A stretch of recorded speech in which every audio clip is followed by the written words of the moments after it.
जय श्री राम, जय बजरंगबली। राम नाम का जाप बहुत ही ज़्यादा प्रभावशाली है और बहुत ही ज़्यादा आपका जीवन परिवर्तित कर सकता है। यदि आप परेशान हैं, आपको लगता है कोई आपका साथ नहीं दे रहा है, कुछ समझ में आ ही नहीं रहा है, यदि आपको फाइनेंशियली कोई दिक्कत है या घर में कोई प्रॉब्लम है, पारिवारिक कोई दिक्कत है, अगर आप जॉब भी करें वहाँ कोई आपको परेशान करता है, कोई भी दिक्कत हो, आप पढ़ने में आपका बच्चा कमज़ोर है या फिर आपको लगता है आपके घर के जो रिश्ते हैं वो बिल्कुल सही नहीं है, आपकी सैलरी कम है, कोई भी दिक्कत हो, बस आप राम नाम जाप कर सकते हैं, राम नाम लिख सकते हैं। प्रभु के नाम में ही इतना ज़्यादा कहते हैं ना, एक ऐसा रस छुपा है ना, अगर आपने वो पा लिया आप हर चीज़ पा सकते हैं। अगर आपको लगता है कि मुझे ये काम करना है लेकिन मुझे कोई रास्ता दिखाने वाला नहीं है, लेकिन आप जैसे ही राम नाम लिखना शुरुआत करके तो देखिए, एक बार राम जी आपको ऐसा रास्ता दिखाएंगे, तब आपको कहीं भटकने की ज़रूरत ही नहीं पड़ेगी। आज मैं जिस महिला की कहानी सुनाने जा रही हूँ वो है गुजरात की, और वो बहुत परेशान महिला थी। उन्होंने कहा, मेरी नई नई शादी हुई थी, 2 महीने शादी को हुए नहीं, मेरे पति ने मुझसे लड़ाई झगड़ा करना शुरू कर दिया। जब मैं ससुराल में रहती, पूरा काम करती, सब कुछ करती, सबका ख्याल रखती, फिर भी मेरे पति मुझसे ढंग से बात भी नहीं करते, मुझे हमेशा नीचा दिखाते रहते। तब पता नहीं क्यों मुझे समझ ही नहीं आ रहा था कि ये मेरे साथ ऐसा कर क्यों रहे हैं। उन्होंने मुझे एक दिन इतना मारा, ज़रा सी बात पर, यानी छोटी-छोटी बातों का वो फ़ायदा उठाते और वो लड़ाई झगड़ा शुरू कर देते। मुझे इतना मारा कि मुझे हॉस्पिटल जाना पड़ा, जिस कारण से फिर मेरे माँ-बाप ने मेरी हालत देखकर मुझे मायके लाना ही उचित समझा।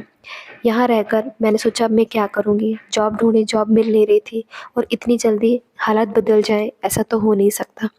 बहुत जॉब ढूँढने के बाद कुछ समझ ही नहीं आ रहा था। पहली बात तो जॉब ना मिलने का कारण था मेरा डिप्रेशन। मुझे समझ ही नहीं आ रहा था कि जॉब कैसे मिलेगी? मैं क्या करूँगी? मैं उस लायक अपने आप को समझ ही नहीं पाई थी कि मैं शायद कुछ लायक हूँ ही नहीं, क्योंकि सामने वाले ने मुझे इतना ज़्यादा ठोकरों में रखा था, इतना ज़्यादा परेशान कर दिया था कि कुछ समझ नहीं आ रहा था। फिर मैंने एक दिन, पता नहीं क्या मेरे मन में आया, मुझे किसी ने बताया भी नहीं, किसी ने कुछ समझाया भी नहीं। अचानक से मैंने एक कॉपी ली, एक पेन लिया और मैंने लिखना शुरू किया। मैंने सोचा कि क्या लिखूँ? मैंने बस भगवान का नाम लिया, हे ईश्वर कृपा करो।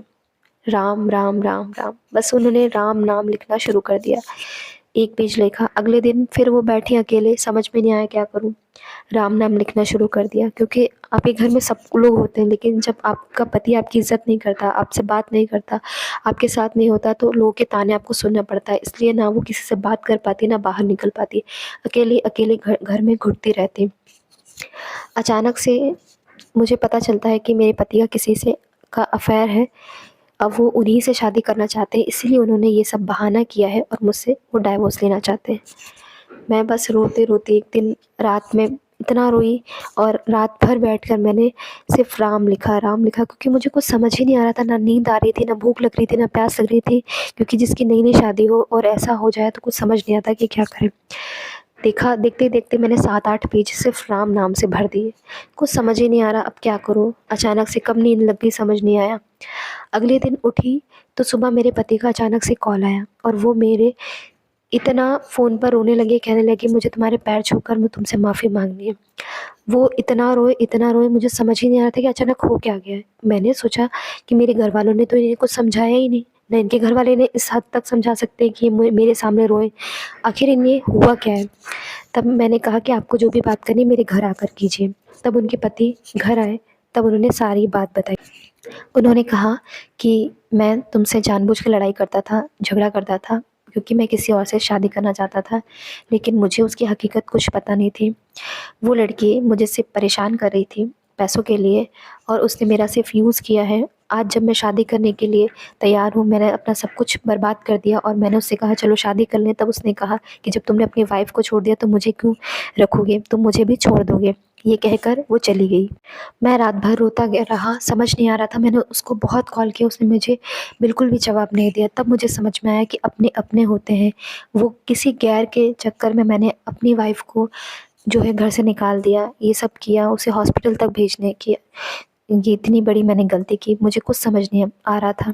जब वो घर आए और रोते-रोते उनके मुँह से निकला, हे राम! मैं क्या करूँ? तब मेरे दिमाग में एकदम से वो बात पता नहीं जैसे ठहर गई, एकदम समझ ही नहीं आया था कि अचानक से इन्होंने ये क्यों कहा, हे राम! मैं क्या करूँ? मेरे दिमाग में बहुत सारी चीज़ें अचानक से चल रही थी क्योंकि हर चीज़ मेरे लिए नई-नई थी। हर चीज़ अचानक से हो रही थी, कुछ समझ ही नहीं आ रहा था।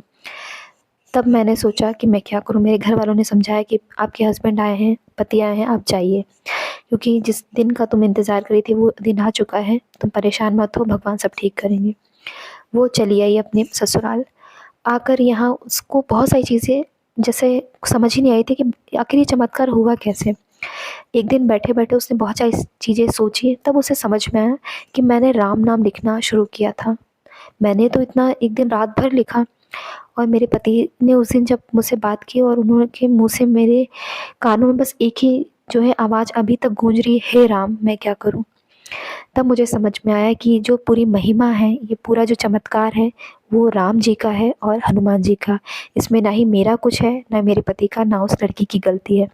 ये जो भी घटना थी, ये जो भी कुछ था, बस भगवान ने उसे सब ठीक कर दिया है और मेरा जीवन अब भगवान के ही हाथों में है। उन्होंने से सब कुछ ठीक कर दिया क्योंकि मैंने उन्हीं का नाम लिया था, उन्हीं पे सब कुछ सौंप दिया था।